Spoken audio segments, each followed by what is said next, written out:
ಮನುಷ್ಯನ ದೃಷ್ಟಿ. ಈ ದೃಷ್ಟಿಯಿಂದ ಮನುಷ್ಯನ ಜೀವನವನ್ನೇ ಹಾಳು ಮಾಡಿಬಿಡುತ್ತೆ. ಚೆನ್ನಾಗಿ ಸಂಪಾದನೆ ಮಾಡಿ 4 ಕಾಸು ಸಂಪಾದಿಸಿ ನೆಮ್ಮದಿ ಜೀವನ ಮಾಡಬೇಕೆನ್ನುವುದು ಪ್ರತಿಯೊಬ್ಬರ ಕನಸಾಗಿರುತ್ತದೆ. ಆದರೆ ನಾವು ಚೆನ್ನಾಗಿದ್ದೀವಿ, ಎಲ್ಲವೂ ಸರಿಯಾಗಿ ನಡೀತಾ ಇದೆ ಎಂದಾಗಲೇ ಒಂದಲ್ಲ ಒಂದು ಸಂಕಷ್ಟಕ್ಕೆ ಗುರಿಯಾಗುತ್ತೀವಿ. ಅದು ನಾವು ಮಾಡುವ ಸಣ್ಣ ಸಣ್ಣ ತಪ್ಪುಗಳಿಂದಲೇ ಆಗಿರಬಹುದು. ಆದರೆ ಅದರ ಜೊತೆಗೆ ನಮ್ಮ ಎದುರಿನವರ ದೃಷ್ಟಿಯೂ ಕಾರಣವಾಗುತ್ತದೆ. ಎದುರಿನವರು ಎಂದರೆ ಸಂಬಂಧಿಕರು, ಅಕ್ಕಪಕ್ಕದವರು, ನಮ್ಮನ್ನ ನೋಡಿ ಆಗದೇ ಇದ್ದವರು, ನಮ್ಮ ಜೊತೆ ಇದ್ದು ನಮ್ಮ ವಿರುದ್ಧ ಪಿತೂರಿ ಮಾಡುವವರು. ಹೀಗೆ ಹೇಳ್ತಾ ಹೋದರೆ ಒಂದು ಪಟ್ಟಿಯೇ ಆಗಿಬಿಡುತ್ತದೆ. ಈ ರೀತಿ ನಮ್ಮ ಏಳಿಗೆ ಸಹಿಸದವರು, ನಾವು ಬೆಳೆಯುವುದನ್ನು ನೋಡೋಕೆ ಆಗದೇ ಇದ್ದವರು, ನಮ್ಮನ್ನು ನೋಡಿ ಅಸೂಹೆ ಪಡುವಾಗ ನಮ್ಮ ಜೀವನದಲ್ಲಿ ನಾನಾ ಅಡ್ಡಿ ಆತಂಕಗಳು ಉಂಟಾಗುತ್ತದೆ. ಈ ರೀತಿಯ ದೃಷ್ಟಿ, ನರದೃಷ್ಟಿ, ಕೆಟ್ಟ ದೃಷ್ಟಿಗಳಿಂದ ತಪ್ಪಿಸಿಕೊಳ್ಳಲು ಏನು ಮಾಡಬೇಕೆಂದು ಈಗ ತಿಳಿಯೋಣ. ಬನ್ನಿ ಸ್ನೇಹಿತರೆ, ಅದಕ್ಕೂ ಮೊದಲು ನಮ್ಮ ಚಾನಲನ್ನು ಸಬ್ಸ್ಕ್ರೈಬ್ ಆಗಿ. ಎಷ್ಟು ಜನ ವಿಡಿಯೋವನ್ನು ನೋಡ್ತೀರಾ, ಲೈಕ್ ಮಾಡದೆ ಹಾಗೆ ಮರೆತು ಬಿಡ್ತೀರಾ? ದಯವಿಟ್ಟು ಒಂದು ಲೈಕ್ ಮಾಡಿ, ಶೇರ್ ಮಾಡಿ, ಹಾಗೆ ತಪ್ಪದೆ ಕಮೆಂಟ್ ಮಾಡಿ. ತಿರುಪತಿ ತಿಮ್ಮಪ್ಪನಿಗೆ ನಿತ್ಯ ದೃಷ್ಟಿ ತೆಗಿತಾರೆ. ಯಾಕೆ ಗೊತ್ತಾ? ಲಕ್ಷಾಂತರ ಮಂದಿ ಭಕ್ತರು ಆತನ ದರ್ಶನವನ್ನು ಒಂದು ದಿನದಲ್ಲಿ ಮಾಡುತ್ತಾರೆ. ಆ ಭಕ್ತರೆಲ್ಲರ ದೃಷ್ಟಿ ಭಗವಂತನ ಮೇಲಿದ್ದಾಗ ಸಾಕ್ಷಾತ್ ದೇವರಿಗೂ ದೃಷ್ಟಿಯಾಗುತ್ತದೆ. ಆದ್ದರಿಂದ ದೇವರಿಗೂ ಕೂಡ ನಿತ್ಯ ದೃಷ್ಟಿ ತೆಗೆಯಲಾಗುತ್ತದೆ. ಆದರೆ ಮನುಷ್ಯನಿಗೆ ಮನುಷ್ಯ ಕೊಡುವ ದೃಷ್ಟಿಯ ಪರಿಣಾಮ ಬೇರೆ ಬೇರೆ ರೀತಿಯೇ ಇರುತ್ತದೆ. ಅದು ಕೆಟ್ಟ ದೃಷ್ಟಿ, ಅಸೂಹೆಯ ದೃಷ್ಟಿ ಆಗಿರುತ್ತದೆ. ದೃಷ್ಟಿ ದೋಷ ಹೆಚ್ಚು ಆದಂತಹ ವ್ಯಕ್ತಿ ಜೀವನದಲ್ಲಿ ಈ ಲಕ್ಷಣಗಳು ಕಾಣಿಸುತ್ತವೆ.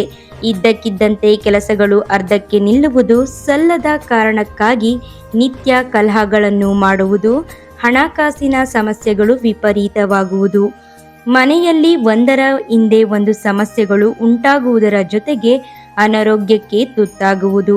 ಈ ರೀತಿ ಪದೇ ಪದೇ ಆಗುತ್ತಿದ್ದರೆ ನಿಮಗೆ ಶತ್ರುಗಳ ಕಣ್ಣು ದೃಷ್ಟಿ ಹೆಚ್ಚಾಗಿದೆ ಎಂದು ನೆನಪಿಟ್ಟುಕೊಳ್ಳಿ.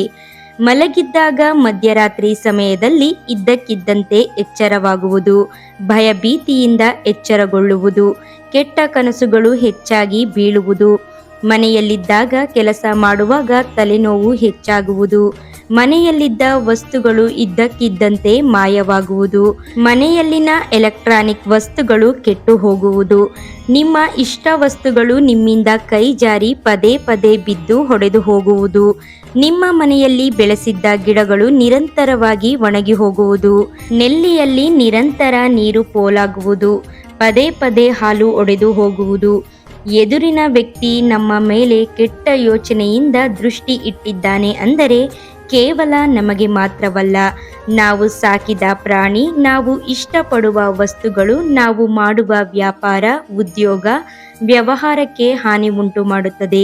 ಇಷ್ಟೆಲ್ಲ ಸಮಸ್ಯೆಗಳು ಮನುಷ್ಯನ ದೃಷ್ಟಿಯಿಂದಲೇ ಆಗುತ್ತದೆ ಎಂದರೆ ಅದಕ್ಕೆ ನಾನಾ ಪರಿಹಾರಗಳು ಕೂಡ ಇವೆ.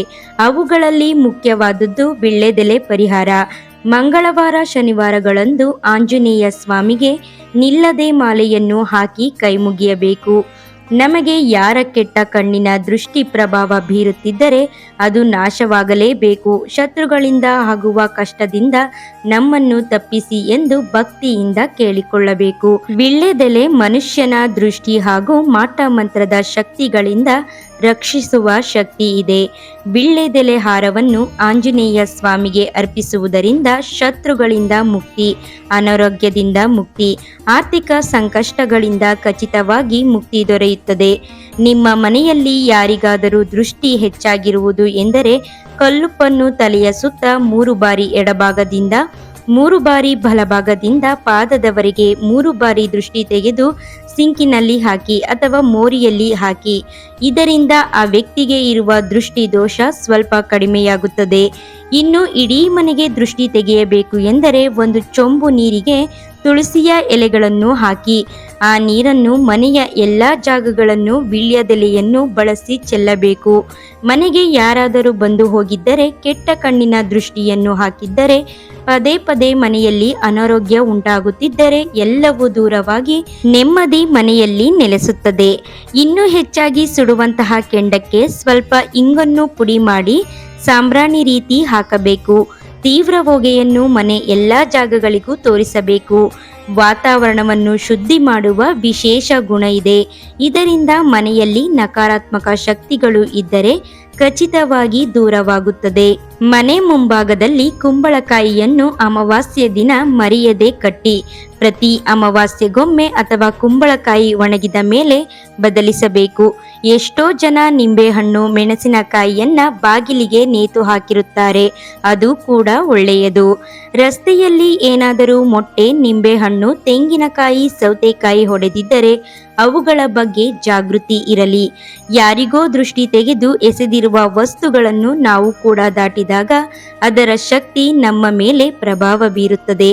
ಅದರಿಂದ ಮಾನಸಿಕ ಕಿರಿಕಿರಿ, ಅನಾರೋಗ್ಯ ಉಂಟಾಗಬಹುದು.